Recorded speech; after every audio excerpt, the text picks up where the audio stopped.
ہمارے مذہب کا خلاصہ اور لب لباب یہ ہے کہ لا الہ الا اللہ محمد رسول اللہ، کہ اللہ کے سوا کوئی معبود نہیں اور محمد اس کے رسول ہیں۔ ہمارا اعتقاد جو ہم اس دنیاوی زندگی میں رکھتے ہیں، جس کے ساتھ ہم بفضل و توفیق باری تعالی اس عالم گزران سے کوچ کریں گے۔ عالم گزران سے مراد یہ ہے کہ یہ مسافر خانہ جس میں سے ہم گزر رہے ہیں، اسی ایمان، اسی یقین کے ساتھ یہاں سے کوچ کریں گے کہ حضرت سیدنا و مولانا محمد مصطفیٰ صلی اللہ علیہ وسلم خاتم النبیین و خیر المرسلین ہیں، جن کے ہاتھ سے اکمال دین ہو چکا اور وہ نعمت بمرتبہ اتمام پہنچ چکی، جس کے ذریعے سے انسان راہ راست کو اختیار کر کے خدا تعالی تک پہنچ سکتا ہے۔ یہ بنیاد ہے ہمارے مذہب کی، اور ہم پختہ یقین کے ساتھ اس بات پر ایمان رکھتے ہیں کہ قرآن شریف خاتم کتب سماوی ہے،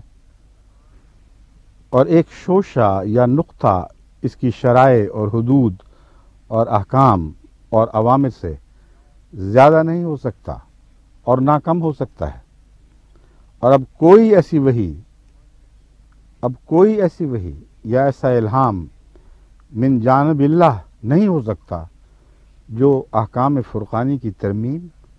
یا تنسیخ یا کسی ایک حکم کی تبدیل یا تغییر کر سکتا ہو۔ اگر کوئی ایسا خیال کرے تو ہمارے نزدیک جماعت مومنین سے خارج اور ملحد اور کافر ہے۔ اس بنیاد پر ہم نے حضرت اقدس مسیح موعود علیہ الصلوۃ والسلام سے اپنا تعلق باندھا ہے، اور یہ لوگ اعلان کر رہے ہیں کہ ہمارے مذہب کی بنیاد کوئی نہیں۔ اب سنیے ایک اور اقتباس۔ حضرت مسیح موعود علیہ الصلوۃ والسلام فرماتے ہیں،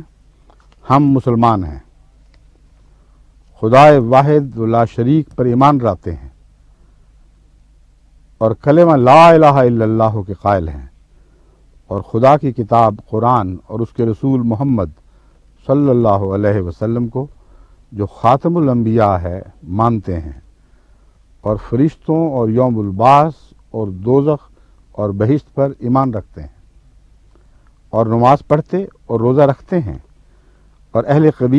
قبلہ ہیں، اور جو کچھ خدا اور رسول نے حرام کیا اس کو حرام سمجھتے ہیں، اور جو کچھ حلال کیا اس کو حلال قرار دیتے ہیں، اور نہ ہم شریعت میں کچھ بڑھاتے اور نہ کم کرتے ہیں، اور ایک ذرہ کی کمی بیشی نہیں کرتے، اور جو کچھ رسول اللہ صلی اللہ علیہ وسلم نے سے ہمیں پہنچا اس کو قبول کرتے ہیں، چاہے ہم اس کو سمجھیں یا اس کے بھید کو سمجھ نہ سکیں اور اس کی حقیقت تک پہنچ نہ سکیں، اور ہم اللہ کے فضل سے مومن موحد مسلم ہیں۔ نور الحق جز اول صفحہ 5۔ ایک یہ بنیاد ہے ہمارے مذہب کی۔ اور اب سنیے، حضرت مسیح موعود علیہ الصلوۃ والسلام نے لیکچر لدھیانہ میں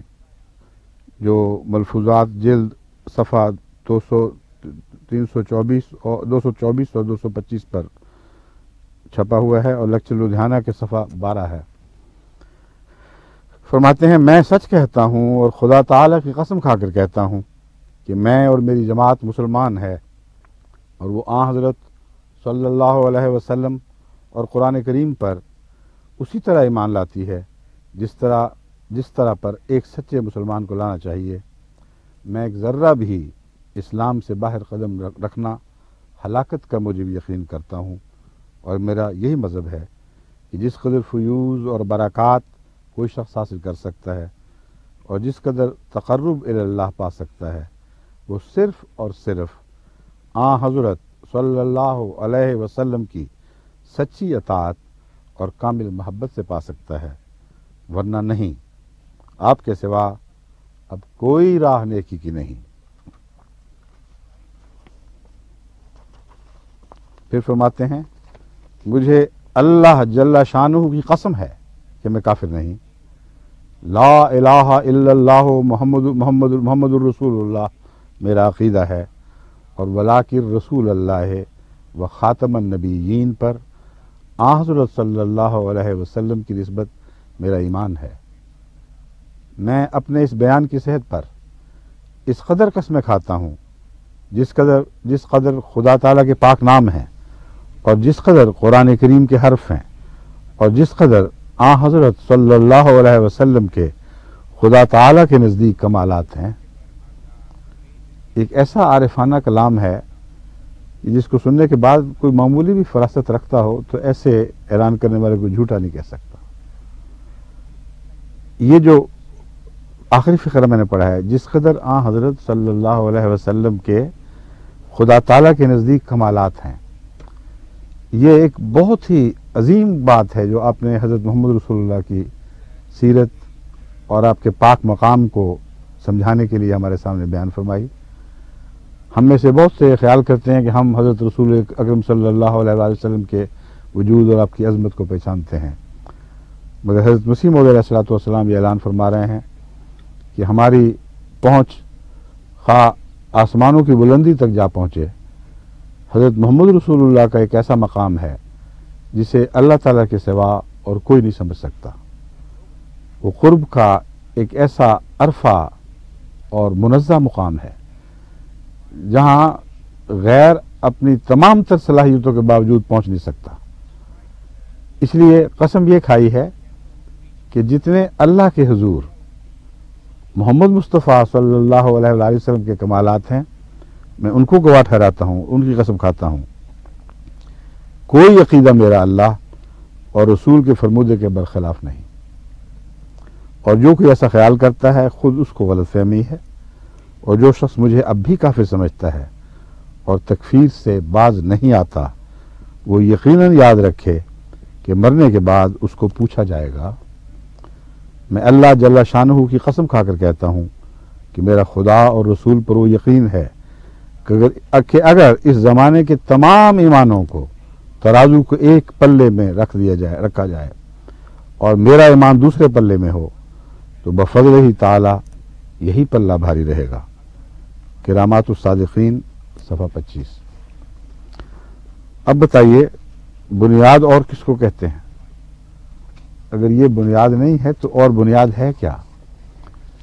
اب سوال یہ ہے کہ جو بھی یہ کہتے ہیں انہوں نے یہ کیوں نہیں کہا کہ تمہاری جماعت کی بنیاد قرآن اور حدیث پر نہیں بلکہ اس بات پر ہے جو تمہارے امام مرزا غلام احمد قادیانی نے کہی؟ یہ بھی تو کہہ سکتے تھے۔ جو بنیادیں ہمارے پاؤں تلے سے نکال کر ایک طرف کر دیں، اس کے پیچھے ان کی مجبوری تھی، کیونکہ جہاں وہ توجہ حضرت مسیح موعود علیہ الصلوۃ والسلام کے فرمودات کی طرف پھیر دیں وہیں ہماری بنیاد دکھائی دینے لگتی ہے۔ بس یہ جو مہم چل رہی ہے یہ لوگوں کو ان کی طرف سے دھوکہ دینے کی مہم ہے، نہ کہ ہماری طرف سے۔ نتیجہ یہ نکالتے ہیں دیکھو ان کے مذہب کی چونکہ بنیاد کوئی نہیں، اس لیے بنیاد ڈھونڈنے کی خاطر ہماری بنیادوں پر اپنی عمارت تعمیر کر رہے ہیں۔ یہ بھی مان لو تو تمہاری بنیادوں کو اپنا لیا نا، پھر یہ کیوں کہتے ہو کہ بنیاد کوئی نہیں؟ مان لیا کہ الگ کوئی بنیاد نہیں، اس کے سوا اس بات کی کوئی منطق ہی نہیں، کوئی نتیجہ ہی نہیں نکل سکتا۔ یہ کہتے ہیں کہ تمہاری الگ کوئی بنیاد نہیں، یہی تو ہم بھی کہتے ہیں، جھگڑا طے ہو گیا۔ ہماری الگ کوئی بنیاد نہیں ہے۔ جن کو یہ اپنی بنیادیں سمجھے ہوئے ہیں وہ اللہ کی طرف سے محمد رسول اللہ صلی اللہ علیہ وسلم کو عطا کردہ وہ بنیادیں ہیں جن پر سارے عالم کی بنا ہے، اور یہ کوئی گاڑی کا ڈبہ تو نہیں جس میں یہ پہلے آ کے بیٹھ گئے ہیں اور بعد میں آنے والوں کو کہا کہ ہم نے مان لیا، ہم نے لے لیا، اب تمہاری جگہ کوئی نہیں، جاؤ یہاں سے نکلو۔ محمد رسول اللہ کی گاڑی کا ڈبہ تو کل عالم پر محیط ہے۔ اس سفر میں تو سب کو دعوتیں مل رہی ہیں، ہر قدم پر دعوتیں دی جا رہی ہیں، آؤ اور ہم بھی شامل ہو جاؤ۔ بس جس نے بھی یہ اعلان کیا اس نے اتنا نہ سوچا کہ اس اعلان میں ہی اس نے اپنے دعوے کی کلی کھول دی ہے اور اپنی بنیاد پاؤں تلے سے نکال دی ہے۔ تمہاری کوئی بنیاد نہیں، اس لیے تم ہماری بنیاد پر آتے ہو، یعنی مانتے ہو کہ ہم اپنی بنیاد وہی بتا رہے ہیں جو تمہاری بنیاد ہے۔ اس لیے دلیل کی تو یہ کیفیت ہے۔ اول